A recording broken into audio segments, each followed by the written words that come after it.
We have HDR UK, Health Data Research UK, which is all about how do you industrialize data.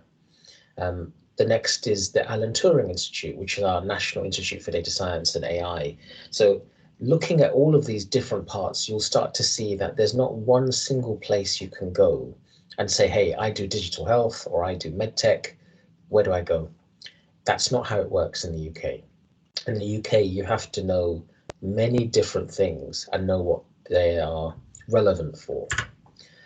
To continue, we have the Accelerated Access Collaborative, which is trying to accelerate innovation into the system. You have NICE, the National Institute for Health and Care Excellence, and they've been working in a number of ways that are relevant to health tech, and one of them is evidence standards. And you've also got accelerators, and there's an NHS Innovation Accelerator, which is open for foreign companies to join. And as long as you're able to prove significantly lower cost, but greater quality outcomes, the NHS Innovation Accelerator is a fantastic route, actually, to consider. And if you look here, I could mention so many other organizations.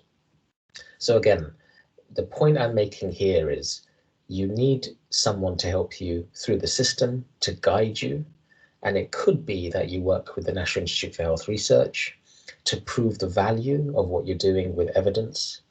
It could be that you go to Innovate UK, and Innovate UK will offer UK-based companies and organizations a chance to bid for grants. But you could partner with those organizations and come up with a bundle. So I mentioned NHSx, and they've been producing policy reports, for example, AI, how to get it right, and a buyer's guide to AI in health and care.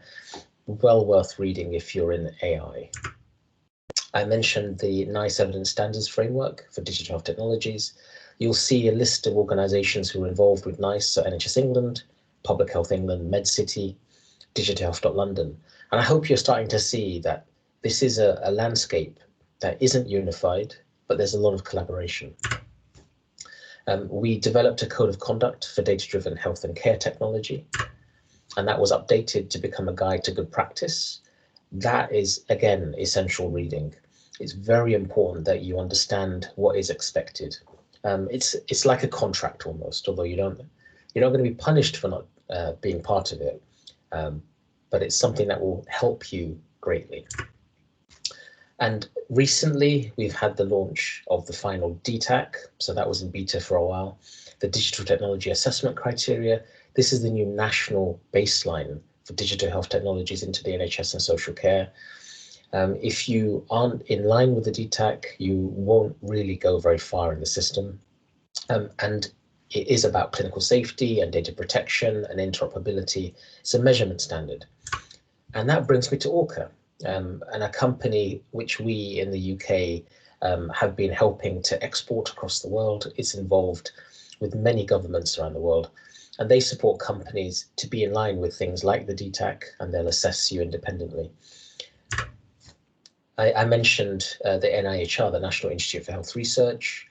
The AAC, the Accelerated Access Collaborative, and NHSx have an AI in Health and Care Award. And it's very important that you look at the kind of things that are available, not just because of the award, but because of the kudos it gives you, the fact that other people in the system will see you as part of something that's been accepted.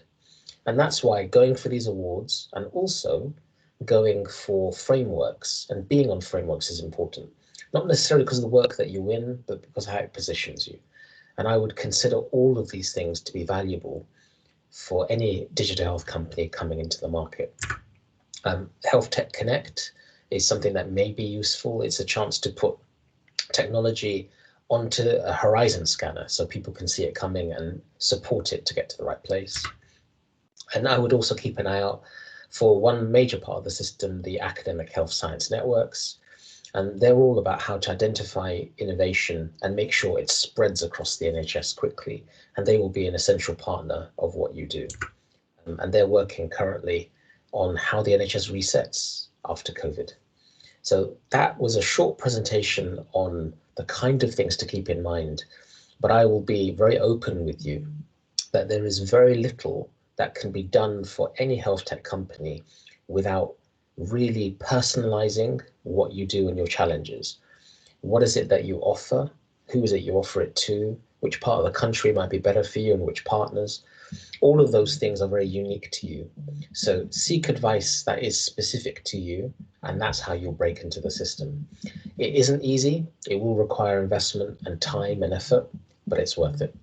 So thank you so much for allowing me the time to speak, and I'll hand it back to the organizers.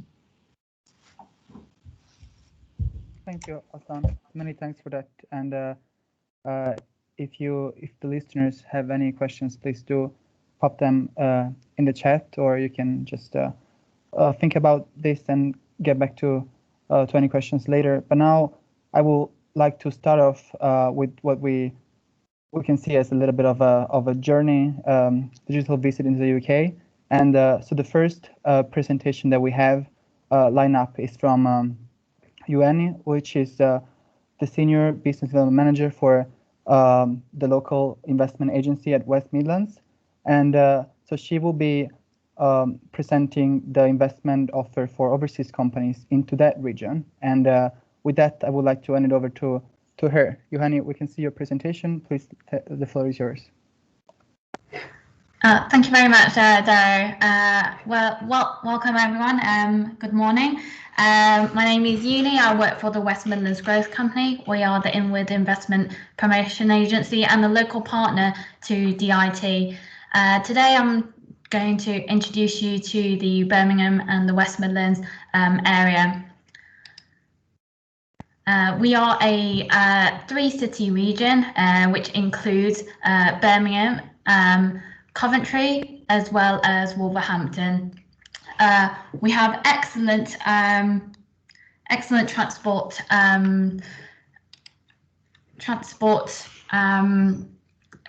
connectivity, which includes a Birmingham Airport, as well as we're also centrally localized to the road and rail network, which allows the companies to have a central location to reach over 90% of the population. I just want to double check if you can see my second slide, which is moving. We can see the slides. Welcome to the West Midlands. Yeah, number 2. Okay, no problem. Thank you. Sorry about that.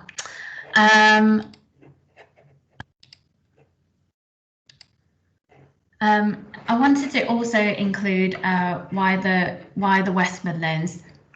We have, oh, sorry about that, technical problems.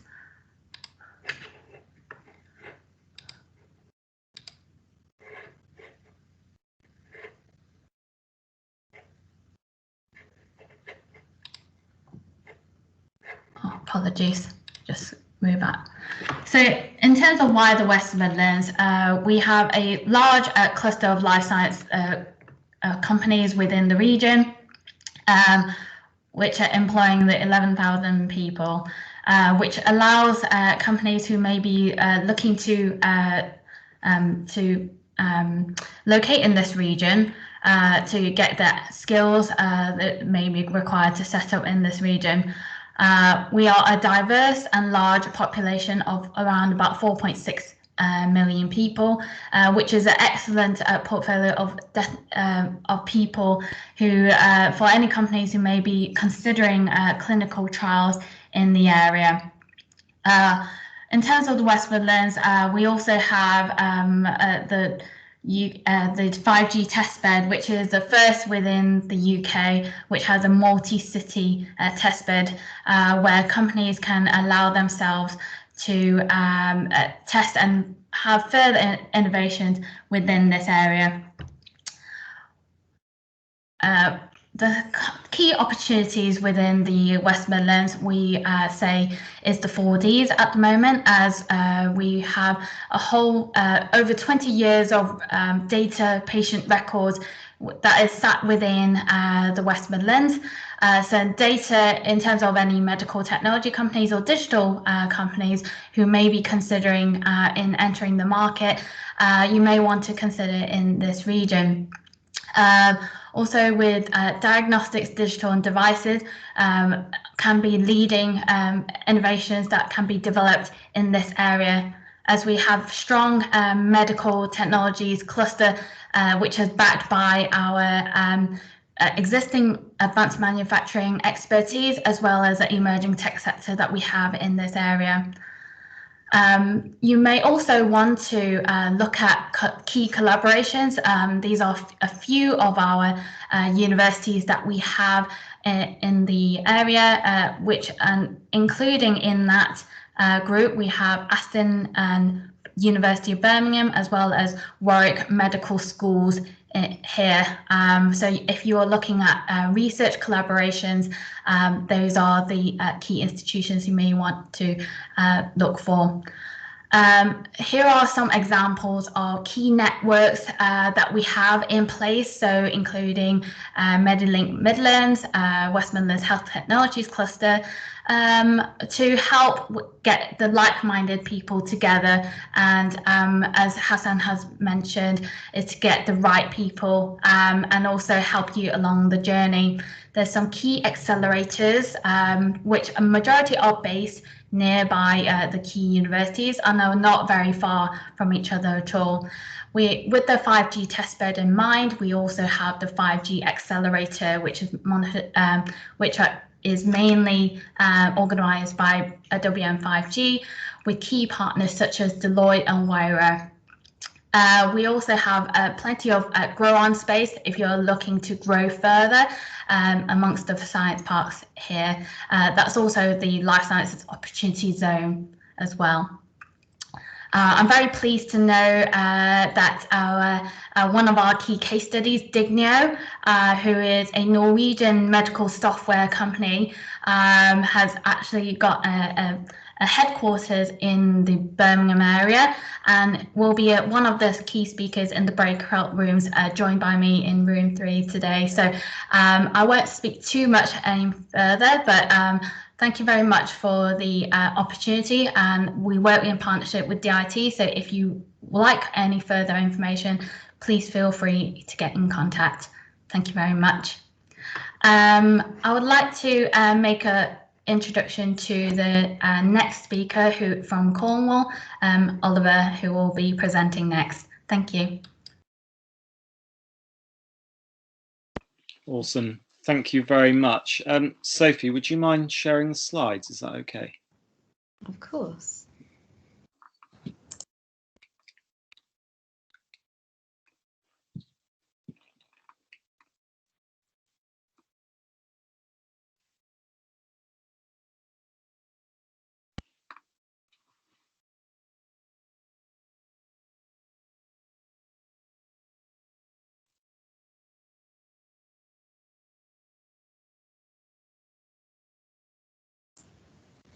Sorry, I'm just having issues sharing. It should be 2 seconds. That's all right. We could see them. We could. Okay. Yeah. It's just not letting me do a full screen view. Let me try again. Can you see them now? Yes. Yeah. Okay. Cool. Sorry, I can't make it any bigger. Hopefully that's visible to everyone. Okay. Cool. All right. Well, I'll kick off and. Yes, welcome everyone. My name's Oliver Sleeman. I'm working with Cornwall Trade Investment, and I'm here to tell you why Cornwall could be the ideal starting point for your journey into the UK market and beyond.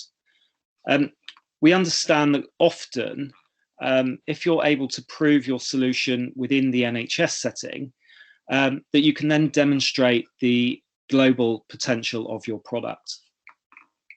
That gold stamp of approval from the NHS makes entering other international markets a whole lot easier, and Cornwall can be your gateway to those new and exciting markets. Next slide, please, Sophie.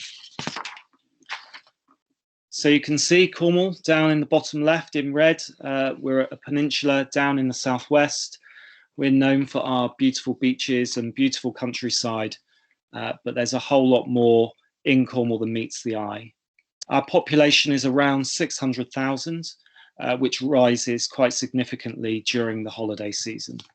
Next slide, please, Sophie.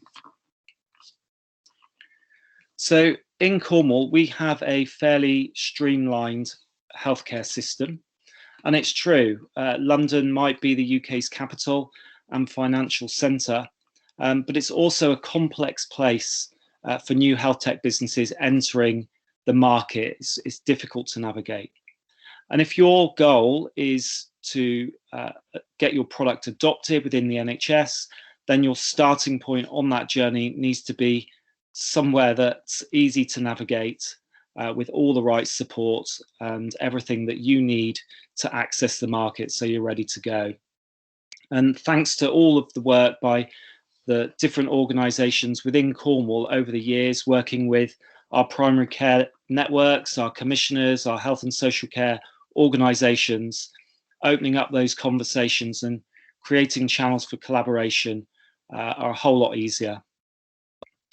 And so also Cornwall is known for its collaborative culture. We might be a small community, but we're a very tight-knit bunch. And if we can't help, we'll always know someone that can. Next slide, please, Sophie. So a little bit about the population in Cornwall. If people are looking to try your product or help you trial your solutions, you'll want to know what the population in Cornwall looks like. And the demographic is essentially a microcosm for the rest of the UK.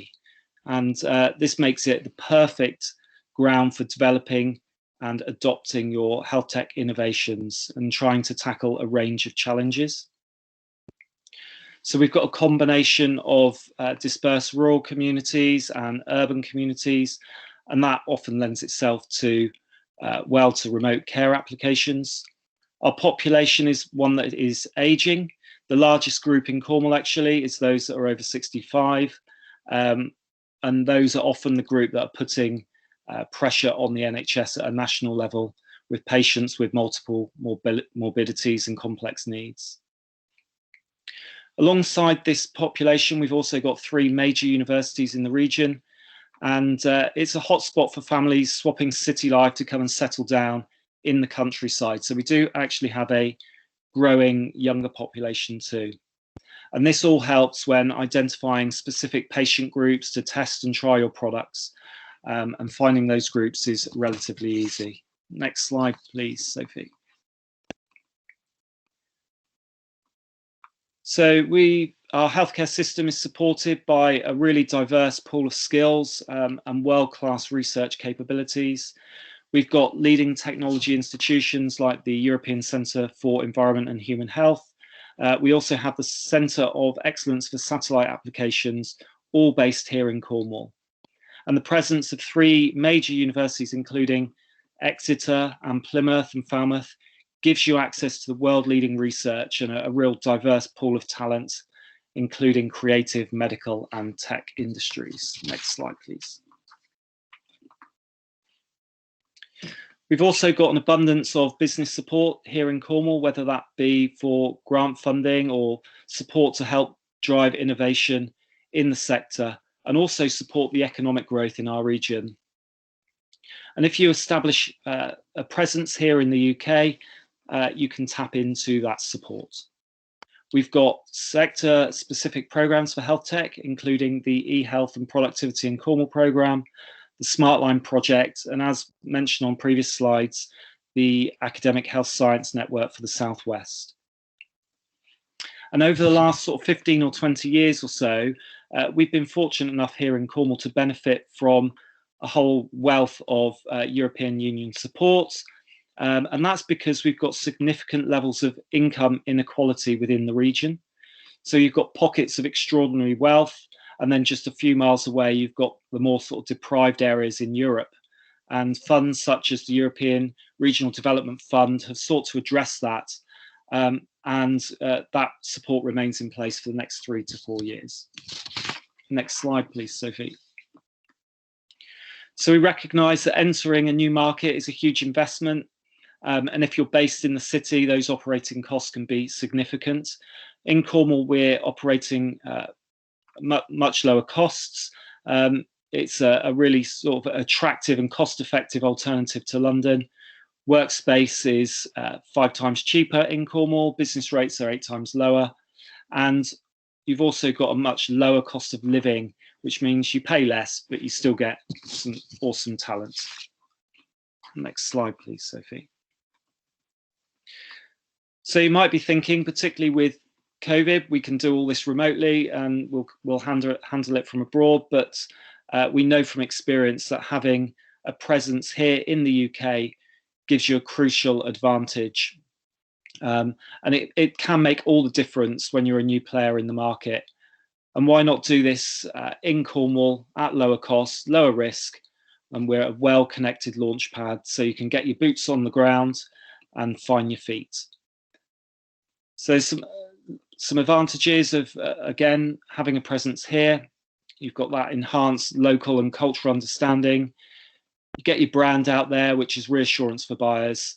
And of course, you can get support for all of your R&D activity and take advantage of the UK's favourable taxation schemes around research and development. Next slide, please, Sophie. You might not necessarily think that you need an office. Well, that's also fine. We've got lots of dynamic workspaces here in Cornwall, including innovation centres, which are all designed to support high growth, early stage startups. Okay, next slide, please, Sophie. I don't know if you wanted to cover this one off, Sophie, or whether you want me to run through the 6 points.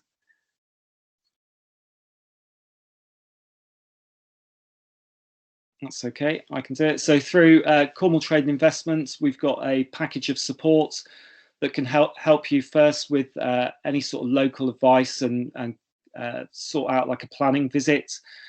We can make sure that you're introduced to all of the key contacts, not just in Cornwall, but throughout the UK, and highlight any particular funding or finance support that might be available. As well as all of that, we can help you build your team, identifying some key personnel to get you going during your first sort of journey into the UK.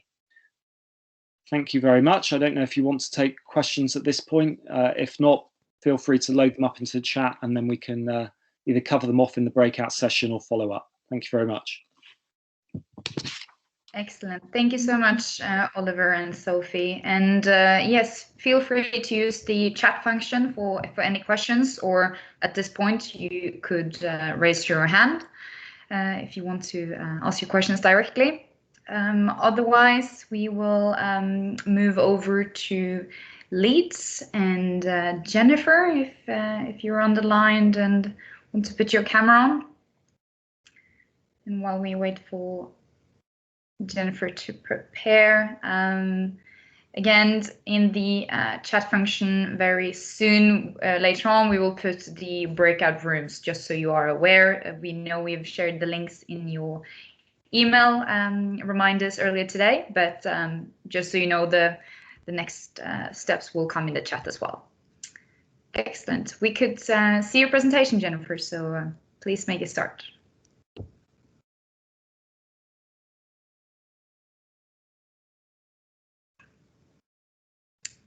Jennifer, are you on mute, perhaps?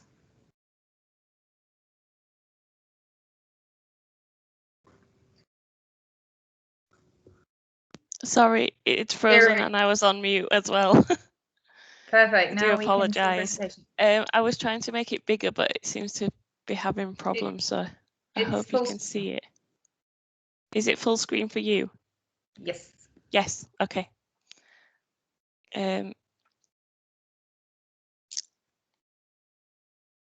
So, hi everybody, I'm the sector manager for the Leeds City region for health and life sciences. So today I'm going to talk a little bit about why you might consider basing yourself in the Leeds City region, which encompasses 4 core main cities. So Leeds, Bradford, Huddersfield and Wakefield, as well as some more regional towns. So we have a large population and an economy that's just shy of 70 billion. And as the sort of centre of the Northern Powerhouse, we're a really core location in which to access the whole of the NHS and a wider geographical region that can enable you to scale up quickly and efficiently. We share some of the benefits of Cornwall and some of the other regions in that we're less expensive than London or the Med City region, allowing you to really make the most of your investment and scale at speed. And we're well connected from a transport perspective, being, you know, equidistant between Edinburgh in Scotland and London in the southeast, allowing you to really be at the centre of the UK and access the whole of the UK from the Leeds City region. Is the slide deck moving on? You can see the why Leeds City region slide. Okay, for some reason it's struggling. Can you see the Leeds City region overview? Yes. Yes. So with a population of 3 million, 9 core universities, and home to 5 out of the 6 NHS trusts, including NHSx and NHS Digital, we're really at the heart of health tech in the UK, and have everything you could possibly need to springboard into the UK market and beyond. I'm conscious I've got quite a lot of slides, so I'll go through relatively quickly, but I'm happy to take questions at the end. So we excel in 4 core areas: digital health, medical technologies, tissue and wound care, which we've recently been acknowledged as being a national centre of excellence, and we have a high potential opportunity in tissue and wound care. And there's a lot of work being done between the convergence between tissue and wound care, digital health and medical technologies. So what we're seeing at the moment is these core subsectors merging to bring some really unique and interesting developments in technologies, particularly from the Nordics. There's been some really exciting companies exploring our prevalence of data and how that can be applied to tackling some of the unmet needs within the NHS in some of these areas. And then diagnostics and personalised medicine is the future strategy of the NHS, and a lot of work is being done by the Teaching Trust and the City region at the moment to explore the convergence of technologies and how we can bring about technological solutions to unmet needs and roll them out through our Hospitals of the Future programme, which I'll go on to in a few slides. So why would you choose Leeds for digital health? As I say, we're a centre of excellence in the UK. For digital, we've been recognised for digital strength across our 4 core sectors. So it's not just the health and life sciences, but it's underpinned by our expertise in financial and professional services. So we have a prevalence of law and health tech to make sure that your IP and that your tax and corporate structure is also thought about when you invest in here.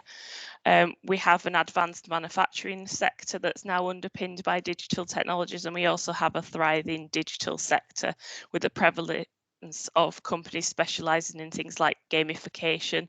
So when those convergences of those technologies come together in our sort of hot pot, it brings about some really innovative and exciting solutions, and we'd like you to be a part of that. With 27 NHS organisations and 20 clinical groups, we've got everything you need to get started and get the right people. We've got over 600 health and life sciences firms already here, and many of them are interested in collaborating with new companies to advance technologies. We're working on a number of programmes along those lines at the moment. We also have 62 dedicated health and digital firms. They predominantly support NHS Digital and NHSx, who tend to do most of their commissioning from the Leeds region. So up to 80% of their services is commissioned from the Leeds City region. So if you really want to engage with the NHSx or NHS Digital teams, locating in Leeds can be a huge advantage. I've pulled out some of the resilient subsectors for you, and this is, we're already seeing inquiries from the Nordics looking at some of these things, and they're doing really well when they start to engage with the Teaching Trust and the NHS here, particularly if you're picking up on multiple of these and applying it to an unmet need within the NHS. Because we've got the second largest teaching trust and one of the largest clinical trial facilities, we're a great starting point to access the NHS, and we've got a really proactive teaching trust that's open to collaboration with companies and has an active team that work with the LEP to identify foreign investors that might be able to solve unmet needs and look at how best to triage them through the NHS pathways. So we've been doing a lot of work as a working group directly with the Teaching Trust, the AHSN and the NHSa to really make sure that technologies can propel through our trust and then be rolled out across the whole of the NHS. The Leeds City Council have recognised that health is an important pillar stone for our economy, and in doing so, they've established the Health Innovation District, which is the turquoisey blue line that circles around our core Leeds universities and also the hospital sites. And really, this is where the really highly innovative health tech companies are locating themselves. NHSx and NHS Digital are based within that circle as well. And it's really sort of a geographical focus point for the city, bringing together all the innovation across health. And within that, we're going to have 2 new hospitals of the future. That they're going to remove the current Leeds General Infirmary and replace it with a Leeds General Infirmary for adults and a Leeds General Infirmary for young people. We're particularly interested in solutions that can help with paediatric care at the moment. There's a lot of work about being done around helping to improve the quality of care for young people and utilising digital technologies to incentivise them to follow their care plans correctly, to take their medication correctly, to remain out of hospital and in the community for as long as possible. So there's lots of exciting things going on around the hospitals, as well as a massive procurement scheme to acquire everything we could possibly need to future-proof those hospitals for, you know, everything from beds and materials to the technologies that sit behind the running and the triaging of patients through the system. And this is all underpinned by our excellence as a university region with 9 universities. We've got a significant amount of talent at all levels. We're also home to the Alan Turing Institute and the Leeds Institute for Data Analytics. And these centres of excellence work closely with the academic health networks and the universities and the teaching trusts to really propel the links between academia and innovation within companies and to help companies make the most of the latest technologies and the latest talents. I'm happy to take any questions. If not, I will hand over to Joe Spencer in Liverpool.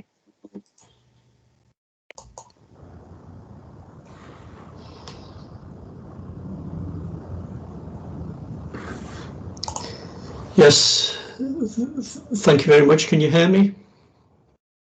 And can you see my slide? Yes, perfect. Okay, so my name's Joe Spencer. I've been at the interface between the universities and also businesses in the Merseyside area in the Liverpool City region. I started off with this slide, high tech. Sorry, let me see if I can change it. But it's also about health and social care. The two are not necessarily the same, and we've been working hard in Liverpool to address the issues in both health and social care. There is a link between them, but the approach in terms of a business perspective is very different between the two.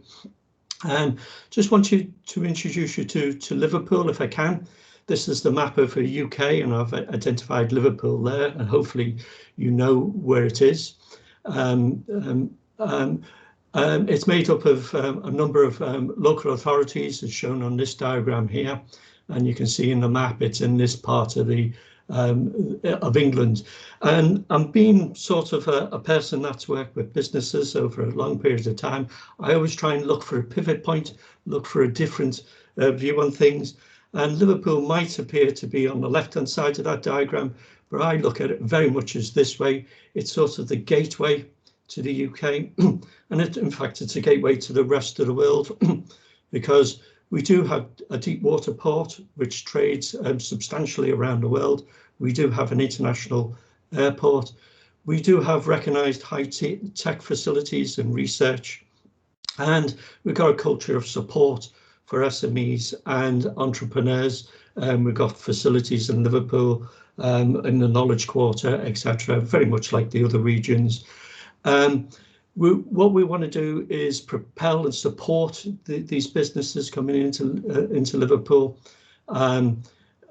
through various agencies. We have our local enterprise partnership, who can guide people through this maze of things. But just to show you the commitment in terms of investment in the digital economy, we've now got a new investment strategy, and this funding is being granted for adding an extra 212 kilometres of high-speed full fibre around the Liverpool City region, to improve our digital connectivity. We've already got a smaller fibre ring, which we are using for something else, and I'll talk about that in a minute. Investing in facilities supporting digital technologies. So we've just brought online something called the Digital Innovation Factory.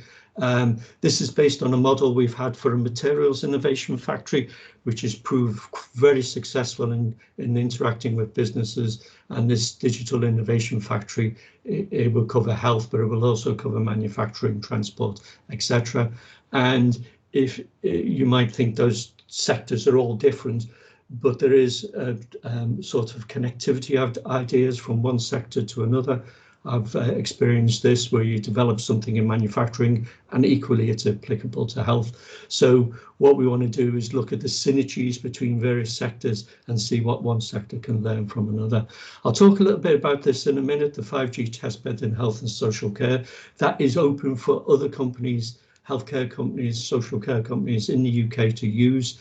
And also outside of the UK, we're quite interested in other people talking to us about that.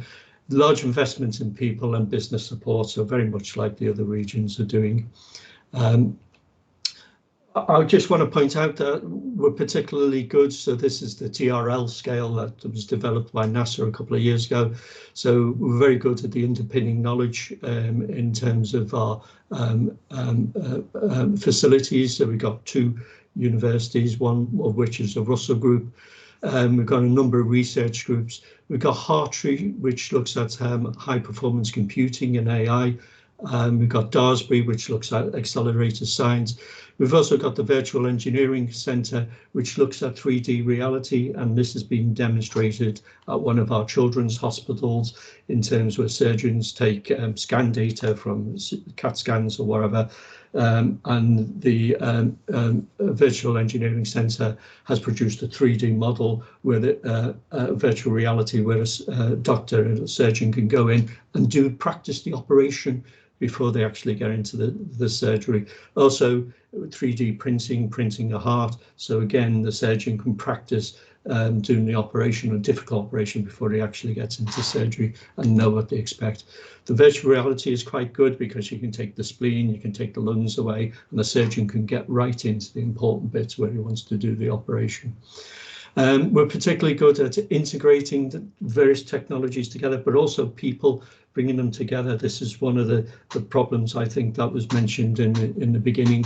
The landscape around health and social care in the UK, in England, is very separate. It's not joined up. we've tried to do this through the eHealth cluster, bring people together and so on. And then, of course, there's the spin out the companies that we need to support and take them forward to produce new products. So we're definitely for a collaborative approach, bringing all these players together, all these actors to produce a successful project. You know, it can't be done without the technology, can't be done with without the SMEs, it can't be done without investment, but also public bodies, academic and research, and also support functions around the legal side of setting up a company, running a company, financial support, etc., for developing the company, getting over that valley of death that always occurs for companies. And we're in Liverpool, we work with outside agencies outside of Liverpool and outside of the UK. I just want to talk a little bit about this project that we've got as an example of a sort of collaborative approach. So we've developed this Liverpool 5G testbed in connected health and social care. So we're trying to bring these two things together, working with SMEs to do this. We're developing a private network independent of 5G network, delivering that for public services. So that's a revolution in thinking, moving that forward. Focus on health, social care and education, and addressing the impact of digital poverty on health equalities. So there are real drivers there that we want to move forward and involve SMEs to develop new products and new business sectors. Our focus is on trying to reduce the barriers to technology adoption. It's a big problem, and people can think, oh, I've done all the TRL stuff, I'm at TRL line. No, there's a whole issue of adoption and adoption readiness around that, so we're addressing that. Part of the driver is the analogue network in the UK is going to be switched off, so all the telehealthcare stuff will be obsolete. That works on that. We're reducing, as I said, the health inequalities is a big issue around the UK and certainly in the Liverpool City region. Cost is also a big issue, so we're trying to deal with that. And also the stretched services. Can we support the NHS? We've seen it under COVID. We've seen many health systems struggle. And we're addressing these needs. So a network to designed to provide service levels need for health and social care applications. Connectivity, easy connectivity. We don't have to dig up the road. So we're using Wi-Fi and cellular stuff. So this cellular stuff is a breakthrough in the industry, using small cells rather than big cellular towers, and working on license-free applications in that area. Trying to get someone else to bear the cost. So is there a business plan we can come up with to do this? And health services, care homes, we're supporting all those type of organisations around that. I won't go into too much into the technical detail, but we have a fibre already around Liverpool. We mount these Wi-Fi units and mesh networks, millimetre wave networks on lamppost, and we just distribute the signal around. We've got this pharmacy in a bottle here that reminds people to take medicine at a particular time, connects it out to a pharmacist. The pharmacist can have a consultation online with the person. All the technology is easy to use, especially for older people who are afraid of digital technology, and they don't need a mobile phone or a cell phone to do this. We can supply all the signals through Wi-Fi, through small cell stuff, and these devices are connected easy. So I'll skip that. We've got a number of use cases where we've got SMEs involved in this, and this is just an example of this. So we're quite keen on promoting small businesses. As I said before, there is a network there for people to trial these. And it's not just saying, well, the technology works, but what's the benefits realization behind all this? So we're quite keen on looking at that for people, because it's the benefit realization, which is really the important bit, because that improves the adoption readiness level for the technology. So it's not just about the technology readiness. There's a whole host of things that we're looking at here, and these are some of the things we're doing down here. The Chill Panda stuff comes from a gaming company, and they developed a sort of rollout plan for the network, again based on their gaming technology, and that's a project which they're now beginning to license and sell. So some of the outcomes we wanted to achieve by getting SMEs in here. We've got a real problem in the UK and probably in Europe and around the world as well, to reduce the digital divide. What we're trying to do is enable remote learning for children as well, because there's been mental health problems around children, improving health and well-being of residents in the Liverpool City region, enabling targeted care for those who need it. Saving local authorities money and NHS, that's always a really good driver. We're keeping up the service level around that. And the benefits that come out of that is really important. So what we want to do is create this blueprint for other municipalities to use, how you can run your own 5G network to deliver health and social care services. Using British technology in this case, but there's no reason why we couldn't use Nordic technology as well, providing a neutral host services and using world-leading 5G technology to push these facilities forward in health and social care. But it will also have a spin out in smart cities, including smart housing and things like that. I think that's all I've got to say. I've run out of time, so I'll leave it there if I may, and I'll stop sharing my screen, hopefully, if I can do that. Okay, so thank you very much. Thank you so much, Joseph. And we are very much on time, so that's great. Thank you to all the regional speakers. Next up, we have Muin from Finland, from NE Device.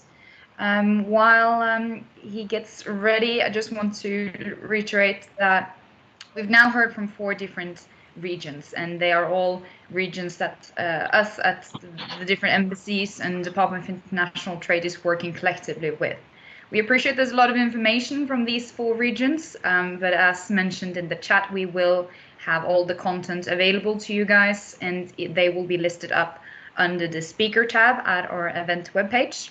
And the different advisors at Post, so myself in Norway, Dario in Sweden, and our colleagues across the Nordics, which will all have details on the webpage. We will all be very happy to have initial introductions to talk to you a little bit about these things that might have spiked some interest, and for us to make the connections further. So just keep that in mind. And you'll hear from most of these speakers later on in the different panel discussions. So if you haven't had a chance to ask your questions yet, you will have the opportunity in the panel discussion. Great, Muin, over to you. Thank you. Yeah, thanks, Annie. So good morning. So I'm Muin Ahmad. I'm the CEO of NE Device Software. We're a company based in Oulu, Finland. We're an early stage company. We're a maker of a medical device called VitaCam. I'll just start sharing my screen. VitaCam is a software tool that measures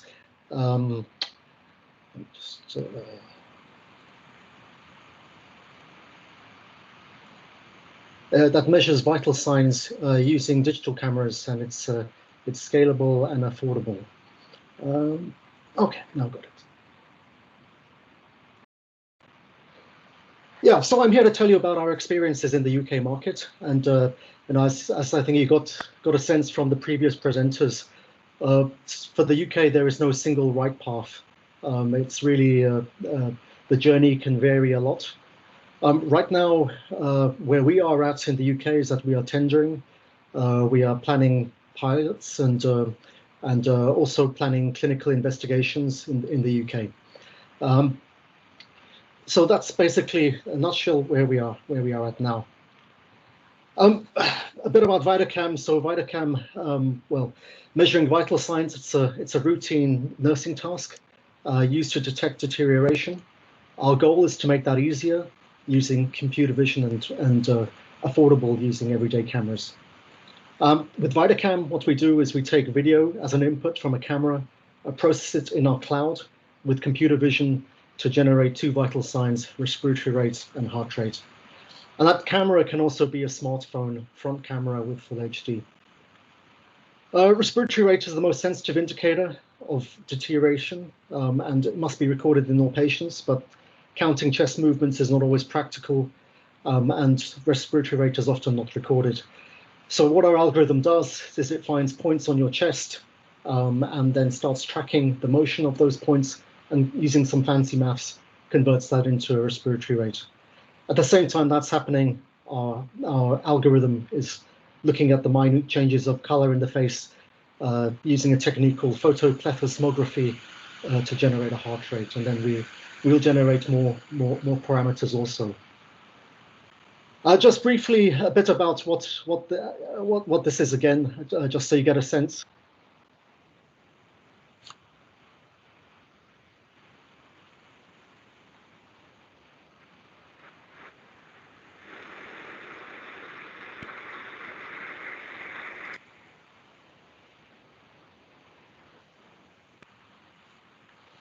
Yeah, so that's just a brief demo of the VitaCam in action. So it's basically just measuring the vital signs of a person.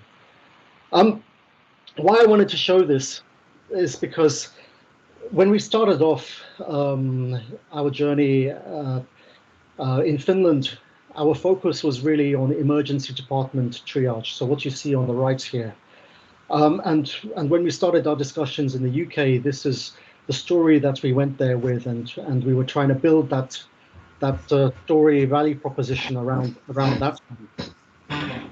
Now, as we started to engage, we found that the story didn't really stick so well, and perhaps COVID was a reason for that. But I think we basically learned that okay, this is not really the right pathway, and specifically from having discussions in the UK, having feedback from clinicians, also others, non-clinical health professionals in the UK, we started to focus much more on this care and home care pathway, and specifically what's called Restore 2, a pathway for monitoring residents in the care home.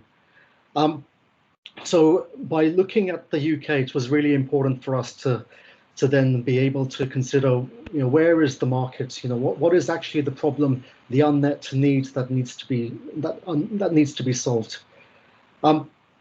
So what we learned was that the value proposition, if we can prove it, would be around reducing emergency admissions of the elderly, which currently it's over 85s account for 25% of these emergency bed days. So being able to track deterioration beforehand, monitor it, and preempt it with lighter interventions is something what we want to address with our solution now, having been through a lot of feedback in the UK. So how did we get there, and what was the kind of path to this? And this is a bit busy slide, but this is I want to show this because it's just to make it concrete. What kind of steps we took.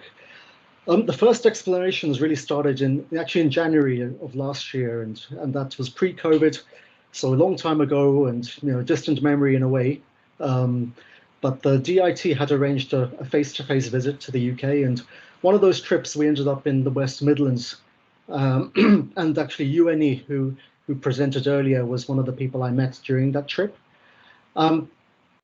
During the same trip, kind of UNE introduced the concept of this academic health science networks, or AHSN, and introduced to a couple of people in the West Midlands AHSN. A couple of months later, now COVID was really starting to get serious, so it was the last time I went to a conference, but I ended up in this Digital Health Rewired in London, and it was a one-day conference, and I just randomly or semi-randomly met people from NHS Digital and NHSx, and it was very good actually, because these contacts actually helped a lot to understand and navigate the path. What's our path into the NHS. from around the same time, there was also a, and I don't want to say that this has to be face-to-face because it's now also run virtually, but there was a market insight briefing run by Kent Surrey Sussex AHSN, which was really useful. And the thing what really came out of this was that you really need to have this NHS value proposition to enter into UK, and even to get someone to talk to you, because basically any technology what is coming needs to have a proper business case and benefit behind it, and you actually need to look at this from many different angles. It's not enough to just say that, yeah, this helps patients, but you also need to show that this helps the clinicians or the pathway somehow. I'll more on this in a bit later. We then learned about this tender which NHSx was running, and decided to just do this as an experiment. But okay, well, let's go for it. Let's try it. Let's see if we can if we can get in there. And NHSx decided that they will do this through a purchasing system called Spark. And so we joined the webinar, and then we applied to Spark, and it was a bit of a long process. Well, not long, but you need to have a lot of documentation that you are financially viable, some legal documents. You also need evidence that you haven't committed any crimes or fraud in the last few years, which was, I think it's fairly standard stuff for government procurement. So we started through this process, and then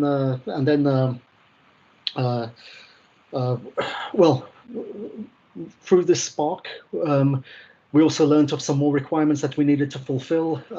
They are UK specific, but they're actually useful to do anyway, like the self-assessment for cybersecurity. And this is really the basics. You really need to do this anyway, regardless whether you enter UK or not. But this was actually a very good vehicle for especially for startups where you don't have a lot of process.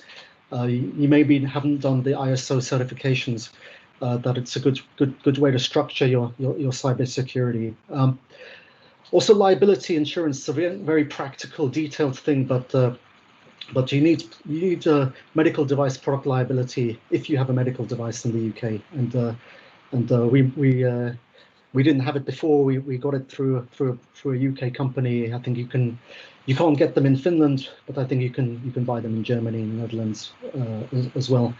But this was things what we needed to get. And then around July, we had to answer some more questions around our offering, and here really going into a lot more detail around things that are important in the NHS, like interoperability, regulatory compliance, data protection, security, and you really need to sort of understand how does your product work with these requirements, and ideally have some thinking around interoperability already before you do this.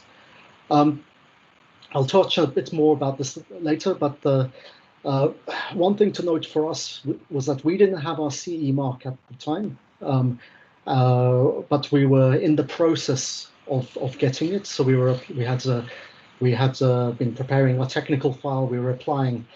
I think strictly speaking, you need the CE mark. You need to have it as a kind of minimum, but there was some flexibility that we were able to apply regardless.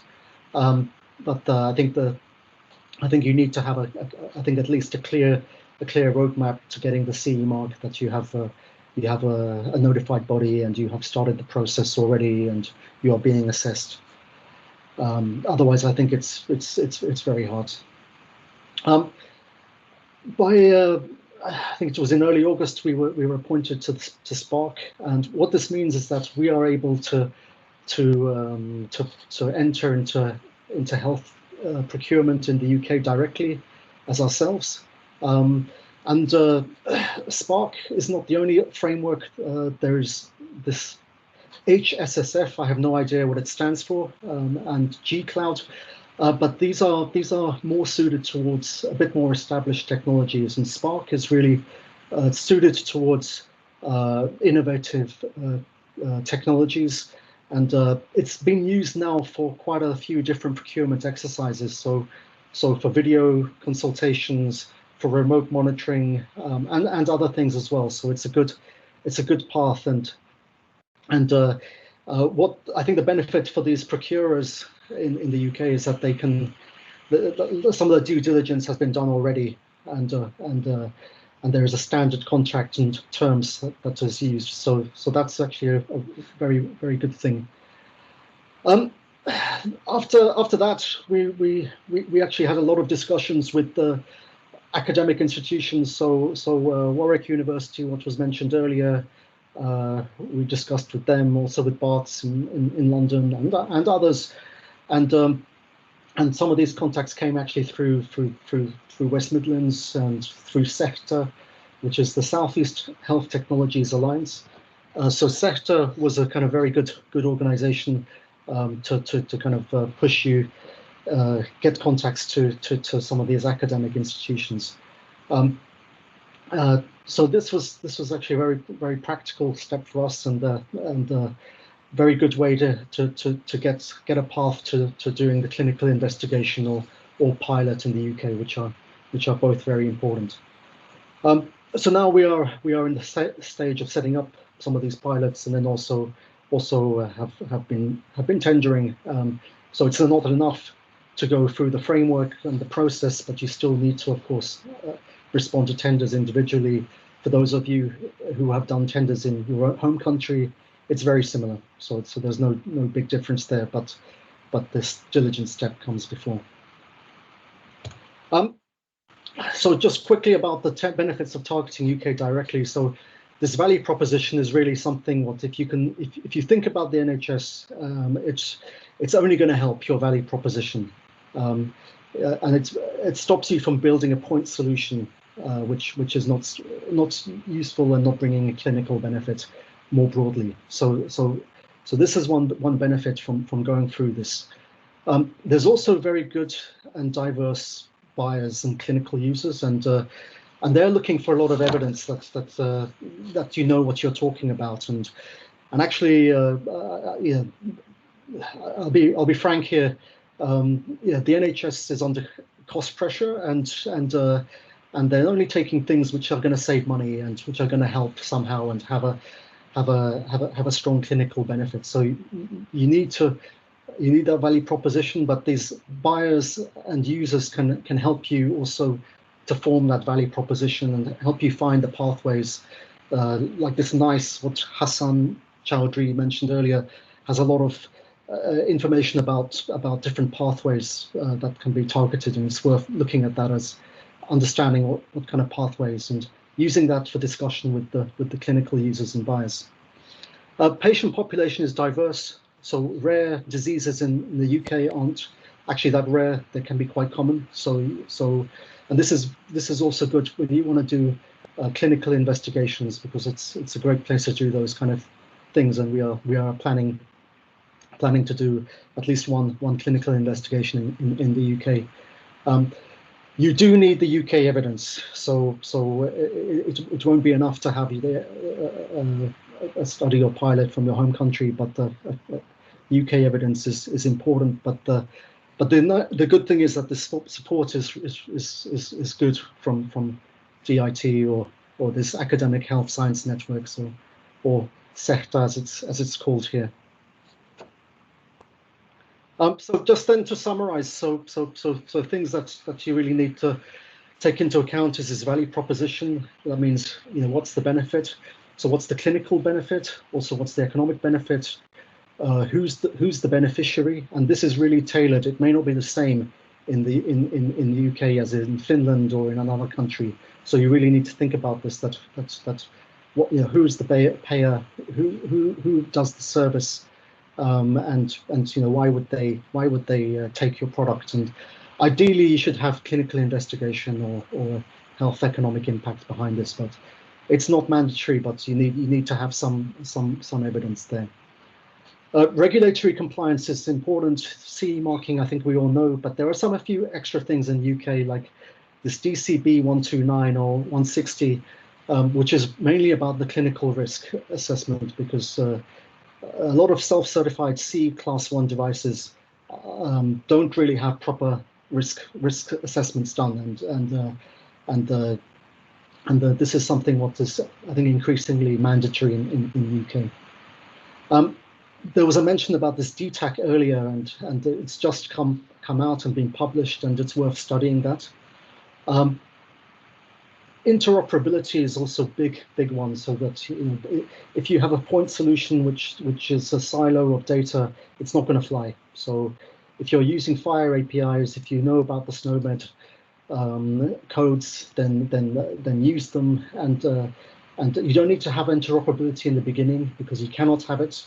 You cannot demonstrate it, but at least you should have the capability that you have built the standards, built according to the standards. And so if you do pass the data protection, that you could start to integrate with the record system in the UK.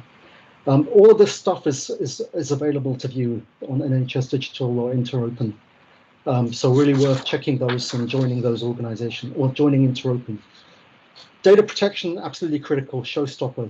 NHS insists on it. You have to do the data protection impact assessment.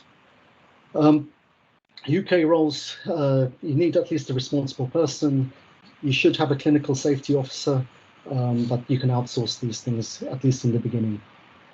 And then lastly here, and this is really tough, I think, with the COVID, I think it's tough even if you are in the UK to do pilots, but you need to have some UK experience. It's beneficial for the credibility that you're familiar with the pathways, with how people are working, and it's tough at the moment, but it is possible to network with people, and there's a lot of non-clinical people in the UK who are available to give help and can be contacted, and if your value proposition, even if it's draft, if it's strong enough, then people are helpful. Okay, so I think I used up my time, but this was just a summary about how we have gone there, and we are by no means established in the UK. We are still, it's a process. So if you think of it as a process, then I think it's much more easier to think in this way and get in. Thank you so much, Muin, and finishing right on time. Thank you so, and I think it's really useful, hopefully to your participants as well, to hear a little bit about.